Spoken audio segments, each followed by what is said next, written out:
Ang basketball, isang mabilis na esport, ay naglalantad sa mga manlalaro sa iba't ibang pinsala. Karaniwan sa mga ito ay sprained ankles, kadalasang sanhi ng biglaang pagbabago sa direksyon o paglapag ng awkward.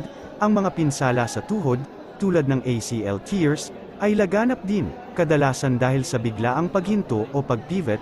Ang mga bali, lalo na ang palso o mga daliri, ay nangyayari mula sa mga banggaan o pagtatangka na harangan ang mga shot. Ang mga pinsala sa ulo, kabilang ang mga concussion, ay resulta ng mga banggaan o pagkahulog. Ang labis na paggamit ng mga pinsala tulad ng tendinitis ay maaaring mabuo mula sa mga paulit-ulit na galaw tulad ng pagbaril o dribbling. Ang wastong conditioning, technique, at protective gear ay maaaring mabawasan ang mga panganib, ngunit ang mga pinsala ay nananatiling likas na bahagi ng laro, na nangangailangan ng atensyon at pangangalaga.